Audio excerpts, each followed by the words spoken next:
Hello and welcome to BKB hi-tech school. हम लोग जीव विज्ञान में प्राणी जगत में काफ़ी आगे बढ़ चुके हैं। आज हम लोग एनेलिडा के बाद ऑर्थोपोडा के बारे में अध्ययन करेंगे। ऑर्थोपोडा के बारे में हम लोग जानेंगे कि ये क्या होते हैं। सबसे पहले मैं इसके नाम का ही विश्लेषण कर देना चाहता हूँ। ऑर्थोपोडा हिंदी में भी कहा जाता है। ये ऑर्थोपोडा ये भी ग्रीक वर्ड से बना है और इसमें दो शब्द हैं, ऑर्थो और पोडा। इन दो शब्दों पर ध्यान दीजिएगा। ऑर्थो मतलब होता है ज्वाइंट और पोडा मतलब होता है फुट। ज्वाइंट आप लोग समझते हैं, ज्वाइंट जोड़ को कहते हैं। यहाँ भी ज्वाइंट है हमारा, यहाँ भी ज्वाइंट है, यहाँ भी ज्वाइंट है। हम लोगों का पैर भी ज्वाइंट है, पैर में ज्वाइंट है। ज्वाइंट में प्रॉब्लम होता है तो दर्द वगैरह होता है, ज्वाइंट पेन के नाम से जाना जाता है, उसका इलाज भी होता है। ऑर्थोपोडा अगर नाम पड़ा तो सबसे पहले दिमाग में यह बात आ जानी चाहिए कि इसके अंतर्गत वे सभी जीव आएंगे जिनके पैर में ज्वाइंट होता है, यानी जोड़ होता है। और ऐसे भी इनका जो शरीर होता है वह जगह जगह पर ज्वाइंट होता है, इसीलिए इनका नाम पड़ा ऑर्थोपोडा। दूसरी बात, यह ऑर्थोपोडा का नाम अगर जानेंगे तो इसके बाद जो दिमाग में बैठा लेना है वह यह बैठा लेना है कि ये पूरे अगर जंतु जगत की बात करूं तो सबसे बड़ा संघ है। सबसे बड़ा संघ का मतलब क्या होता है कि जंतु जगत में सबसे ज़्यादा अगर जंतु हैं, अगर एनिमल्स हैं, तो इसी ऑर्थोपोडा में ही है। इसीलिए हम कहते हैं कि यह जंतु जगत का सबसे बड़ा संघ है। इसमें अगर मैं बात करूं सबसे बड़ा संघ क्यों, इसमें लगभग 10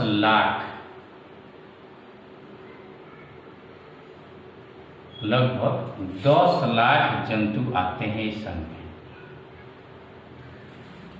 10 लाख जंतु आते हैं। इसके अलावा मैं अगर बात करूं तो देखिए, बहुत पहले की अगर वर्गीकरण की बात करूं तो एक संघ था आर्टिकुलेटा।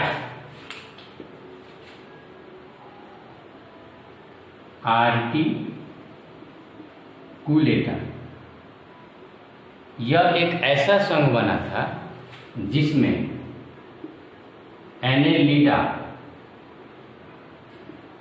और प्लस ये जो है हमारा ऑर्थोपोडा, इन दोनों को एक साथ रखा गया था। ये भी कभी कभी एग्जाम में पूछ देगा, इसलिए मैं बता रहा हूँ। आर्टिकुलेटा एक ऐसा संघ था जिसमें एनेलिडा और ऑर्थोपोडा दोनों को रखा गया था। लेकिन बाद में क्या किया गया, बाद में एनेलिडा को अलग कर दिया गया और ऑर्थोपोडा को अलग कर दिया गया। और क्यों अलग किया गया? क्योंकि एनेलिडा में जो पैर होते थे वो ज्वाइंट नहीं थे, ऑर्थोपोडा में ज्वाइंट पैर होते थे, फुट होते थे, इसलिए इनको अलग कर दिया गया। इनको अलग करने का श्रेय एनेलिडा और ऑर्थोपोडा ये दोनों अलग हुए। कब अलग हुए? 1845 ईस्वी में। तीसरा बात हमने बताया, ये चौथा बात है। 1845 ईस्वी में इनको अलग किया गया। इनको अलग करने का श्रेय किसे जाता है? KTE वान सीबोल्ड। KTE वान सीबोल्ड ये प्राणी विशेषज्ञ थे और इन्हीं के द्वारा 1845 ईस्वी में एनेलिडा और ऑर्थोपोडा को अलग कर दिया गया और एनेलिडा को वर्म्स कहा था और शेष जंतुओं को ऑर्थोपोडा कहा था। एनेलिडा को एनेलिडा नहीं कहा था। एनेलिडा को ये जो थे केटी इवान सीबोल्ट, ये इन्होंने ही वर्म्स कहा था एनेलिडा को। और वर्म्स मतलब क्या होता है? कीड़े। वर्म्स मतलब कीड़े, है ना। तो ये थे। अब इसके बाद रहने के स्थान की अगर बात करूँ तो ये देखिए पहाड़ की ऊंचाइयों पर भी पाए जाते हैं। समुद्र में भी 8 किलोमीटर की अगर गहराई की बात करूँ तो समुद्र में 8 किलोमीटर की गहराई तक ये पाए जाते हैं, है ना। ऊंचे पहाड़ों पर। पांचवा बात, समुद्र में 8 किलोमीटर के गहराई तक ये पाए जाते हैं। इसके अलावा मैं इनकी अगर बात करूं तो खास बात है, इनमें से कुछ, पूरे की नहीं, इनमें से कुछ आहार के रूप में भी सेवन किए जाते हैं। कुछ आहार के रूप में और कुछ ऐसे भी हैं जो मनुष्यों में या जंतुओं में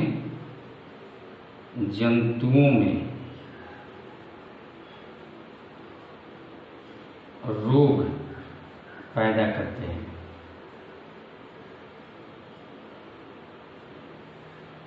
परजीवी के रूप में भी है, यानी किसी अन्य जंतु के अंदर भी रहते हैं और बाहर, खासकर ये बाह्य परजीवी होते हैं। बाह्य परजीवी का मतलब ये शरीर के बाहर रहकर ये दूसरे जीव से अपना भोजन प्राप्त करेंगे। क्लियर? तो ये परजीवी बाह्य होते हैं। ठीक है।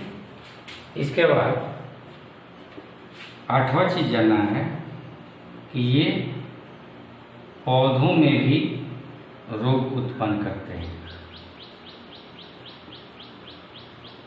रोग उत्पन्न करने वाले हैं।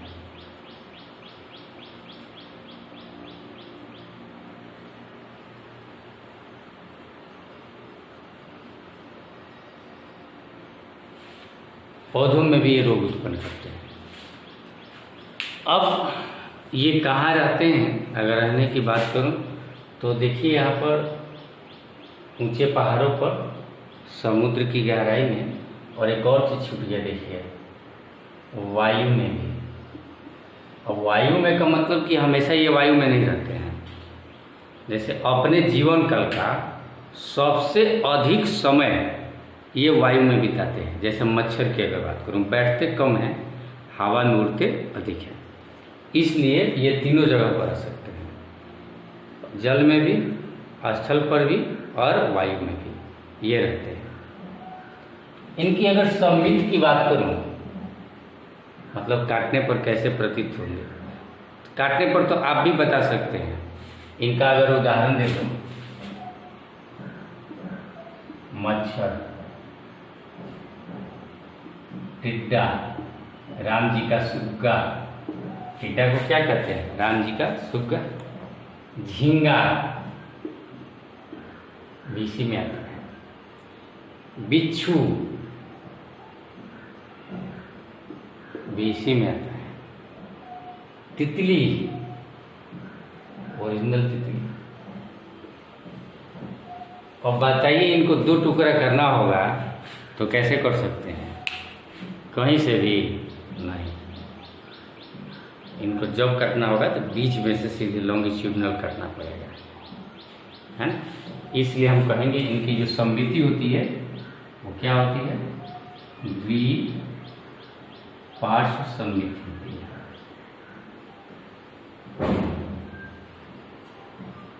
द्विपार्श्व समिति होती है।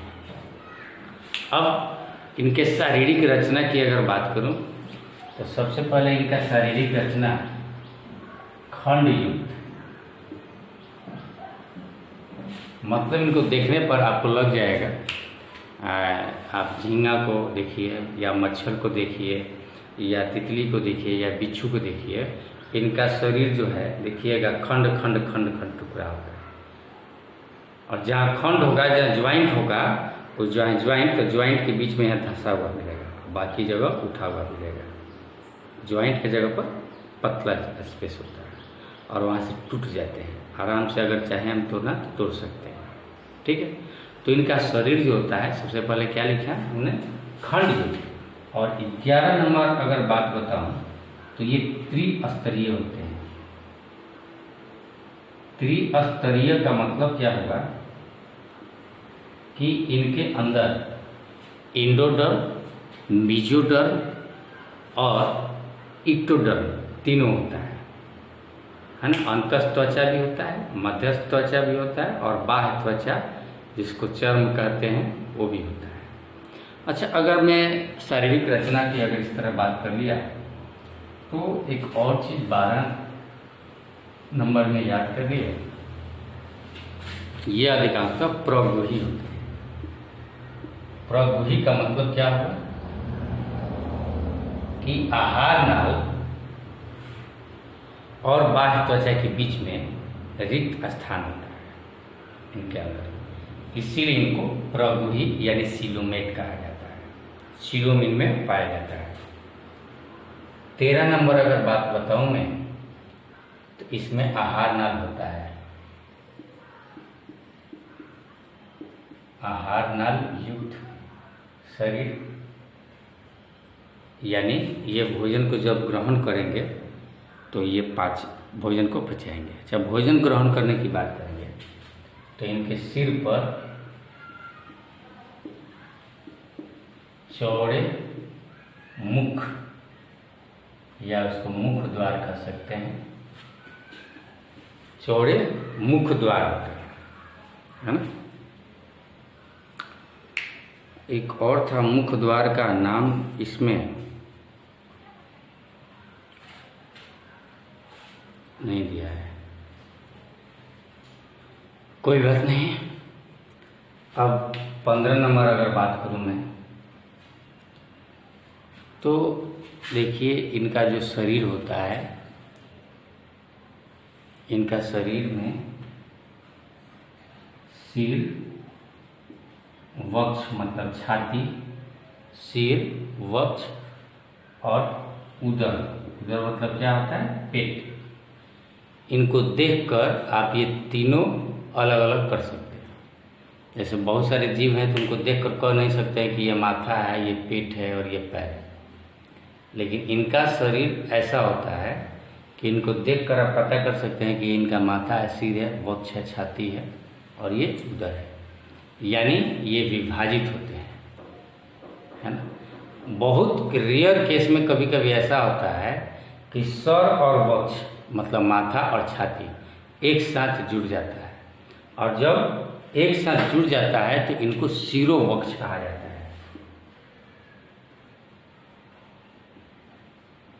शिरोवक्ष का मतलब समझ में आ गया। शिरोवक्ष क्या होते हैं, जब सिर और वक्ष दोनों एक साथ मिल जाएंगे तब शिरोवक्ष बनेगा। इनका जो बाहरी जो त्वचा होती है ना, उस त्वचा पर याद रखिए क्यूटिकल मतलब उपचर्म का बना होता है। बाहरी त्वचा पर एक लेयर होता है, परत होता है, उसको हम लोग उपचर्म कहते हैं। हल्का, जैसे हम लोगों का चमड़ा थोड़ा सा हार्ड होता है, इन लोगों का चमड़ा काफ़ी मुलायम होता है ना, और इसी को कहते हैं क्यूटिकल। उपचर्म को क्यूटिकल कहा जाता है ना। उपांगों की बात करें तो अर्थोपोडा मैंने बता दिया। एक और चीज़ याद रखिएगा, इनके अंदर देह गुहा पाया जाता है, इसीलिए इनको हम लोग प्रगुही कहते हैं। प्रगुही मैंने बताया, और साथ ही साथ ये ओपन ब्लड सर्कुलेटरी सिस्टम होता है, खुला रक्त परिसंचरण तंत्र होता है। खुला रक्त परिसंचरण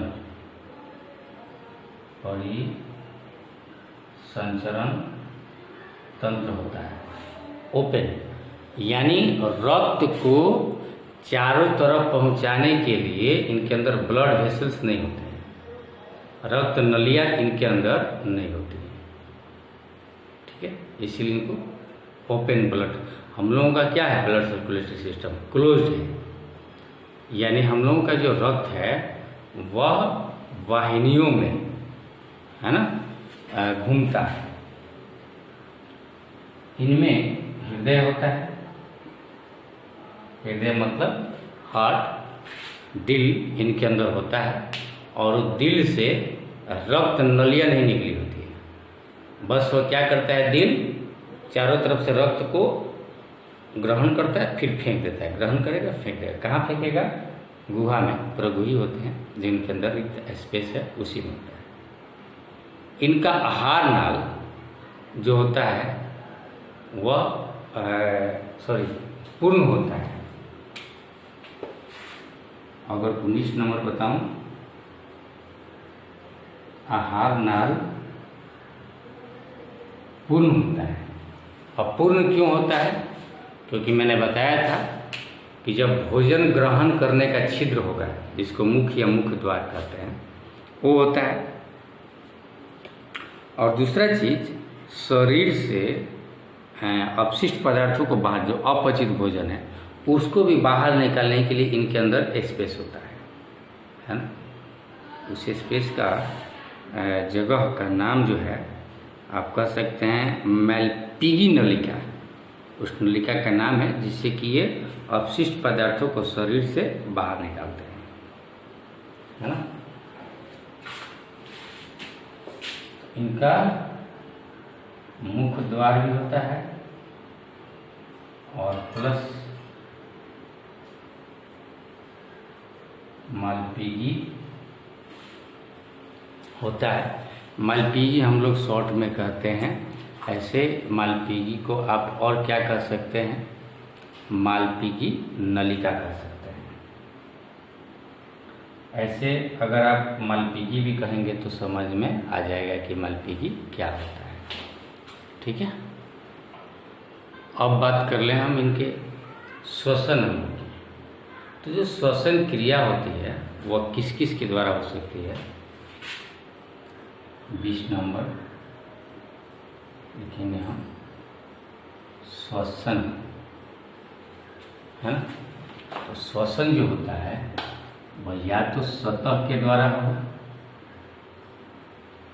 सतह जो होगा वह श्वसन के द्वारा होगा, श्वसन जो होगा वह सतह के द्वारा होगा, और नहीं तो इनके अंदर गिल्स भी होते हैं। गिल्स क्यों कहा मैंने, क्योंकि ये जो आर्थ्रोपोडा के सदस्य जल में रहते हैं वो गिल्स के द्वारा श्वसन करेंगे। जो हवा में रहते हैं या स्थल पर रहते हैं उनके अंदर बुक लंग्स होता है। बुक लंग्स को ही हम लोग पुष्ट फुफ्फुस कहते हैं। पुष्ट मतलब पुस्तक, पुस्तक के समान उनका फेफड़ा होता है, सीधी सी बात, किताब की तरह, इसीलिए उनको पुष्ट फुफ्फुस कहते हैं। फुफ्फुस मतलब फेफड़ा, या उसको इंग्लिश में बुक लंग्स ही कहा जाता है। इसके द्वारा ये श्वसन करते हैं। इसके बाद अगर मैं बात बताऊं तो देखिए,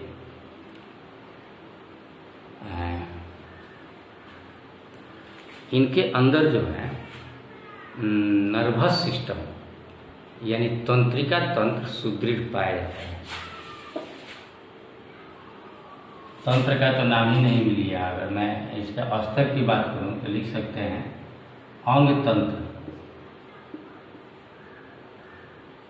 स्तर होता है, यानी इनके अंदर सिस्टम पाया जाता है। सर्कुलेटरी सिस्टम का बात किया, एक्सक्रेटरी सिस्टम का बात किया, है ना, ये सब इनके अंदर होता है। अगर मैं तंत्रिका तंत्र की अगर बात करूं तो इनके अंदर देखिए तंत्रिका तंत्र के रूप में प्रमस्तिष्क गुच्छाएं, आगे वाली जो नर्व्स होते हैं, नर्व्स के बना हुआ एक गुच्छा होता है, उनको हम लोग प्रमस्तिष्क गुच्छा कहते हैं। प्रमस्तिष्क गुच्छा होता है इनके अंदर, है ना। और बहुत सारे संयोजिकाएं, तंत्रिका तंत्र एक दूसरे से मिलकर संयोजनिकाएं बनाती हैं, वो भी इनके अंदर होता है। और ग्रसनी गुच्छिका आहार नाल के पास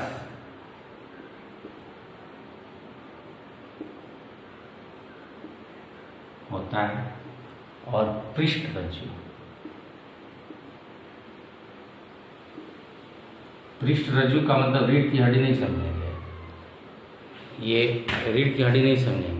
रीढ़ की हड्डी के चारों तरफ मतलब हड्डी जैसे हम लोगों का होता है ना, उसी आकार में इनका नर्वस सिस्टम जो है पूरी तरह से एक सिकड़ के तरह दौड़ा हुआ रहता है, इसी को पृष्ठ रज्जु कहते हैं, है ना। या तंत्रिका रज्जु इसे कह लीजिए, पृष्ठ रज्जु मत कहिए, तंत्रिका रज्जु ये इनके अंदर होता है। अगर मैं लिंग की बात करूं, लिंग, तो ये एक लिंगी होते हैं।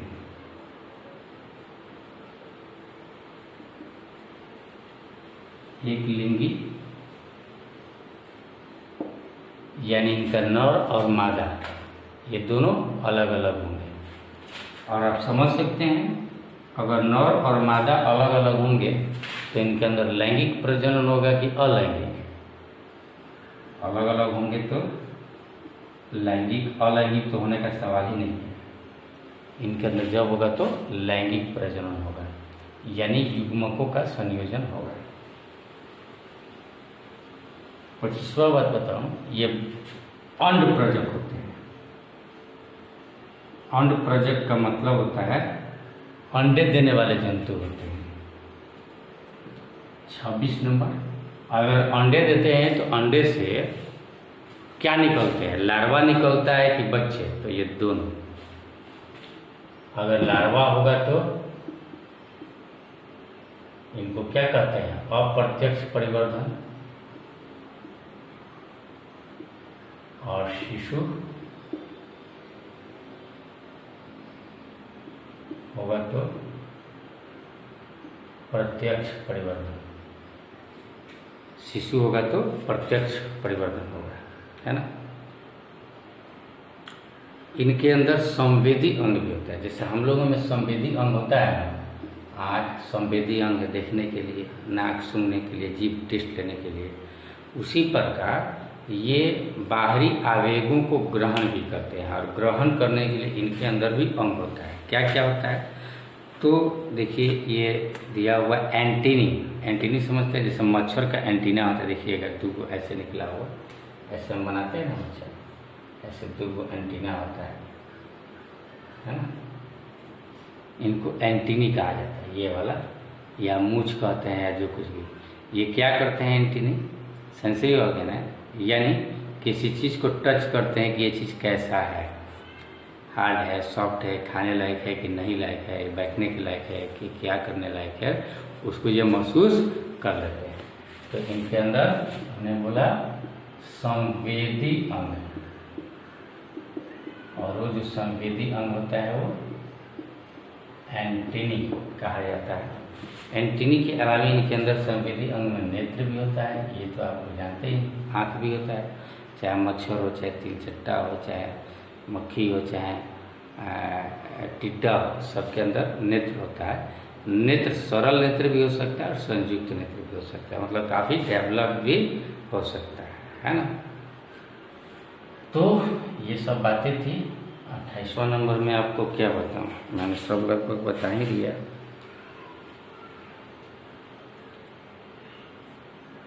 हाँ, एक और चीज़ वेरी इंपॉर्टेंट जो एनसीईआरटी में दिया हुआ है आपका, 2/3 जंतु इसी में आते हैं। यह ऐसा संघ है जिसमें कि 2/3 जंतु ऑर्थोपोडा में आते हैं, है ना। काइटिनी बता दिया, शरीर पर संयुक्त पार्ट्स, क्लोन पुष्ट बता दिया, खुला होता है। श्रृंगिकाएं उन्हीं को कहते हैं। जी एंटीना को देखिए आपको बुक में लिखा हुआ है, श्रृंगिकाएं एंटीना को है। और मुख में आप जानते हैं कि खून वगैरह चूसने के लिए इनके अंदर सुई वाला होता है ना।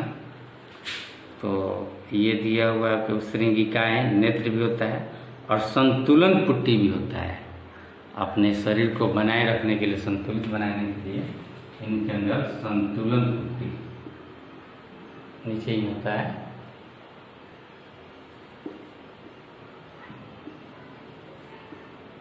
संतुलन पुट्टी होता है इनके अंदर, है ना। और क्या बताऊँ आपको, क्या हो गया। अब इसका कुछ उदाहरण जो इम्पोर्टेंट है, जो एग्जाम में आते हैं। पहला उदाहरण है आपको दिया हुआ एपिस, जिसको मधुमक्खी कहा जाता है। उदाहरण में हो गया एपिस, इसी को क्या कहा जाता है, एपिस को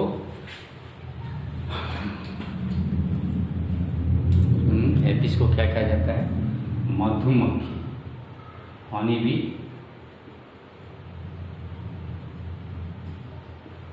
कहा जाता है। दूसरा उदाहरण जिसे दिया हुआ है बॉम्बिक्स रेशम कीट, जिससे कि रेशम का कपड़ा निकलता है, धागा बनता है। बॉम्बिक्स, इसको हम लोग रेशम कीट के नाम से जानते हैं। रेशम का धागा तैयार होता है ना। और इसके अलावा लैसिफर, जिसको लाख कीट कहा जाता है, लैसिफर।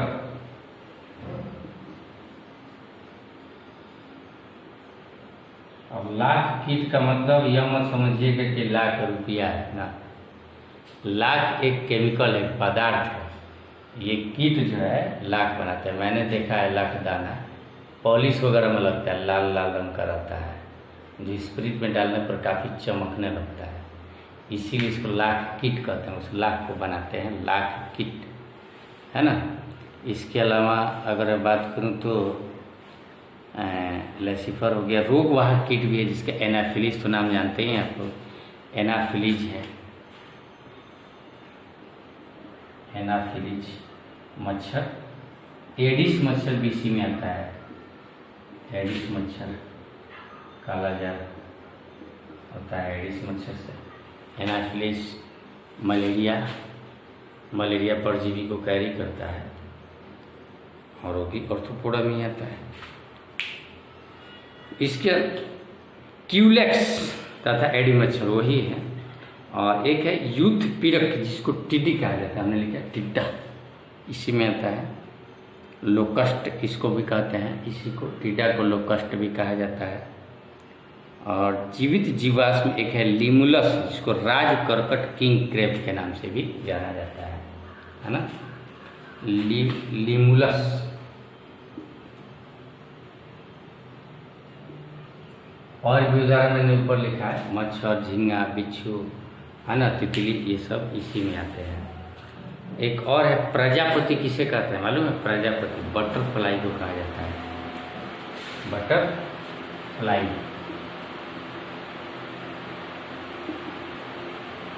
तो प्रजापति के नाम से जाना जाता है, बटरफ्लाई, प्रजापति। झींगा, झींगा जो मैं लिखा हूँ, इसको प्राण कहा जाता है, PRAWN, प्राण। और बिच्छू को क्या कहा जाता है? स्कॉर्पियन।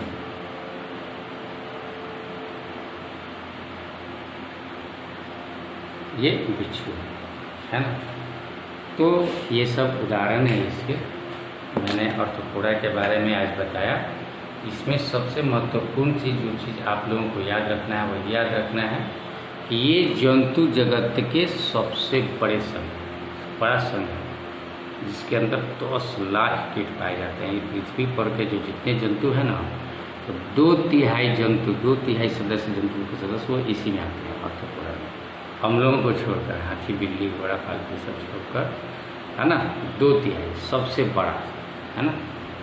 तो इस प्रकार से ये ऑर्थोपोडा था, एक एक चीज़ मैंने बताया। मैं आपसे उम्मीद करता हूँ कि इसका भी नोट्स बहुत अच्छा से आप लोग तैयार करके मुझे समय से पहले कल भेज देंगे। Thank you.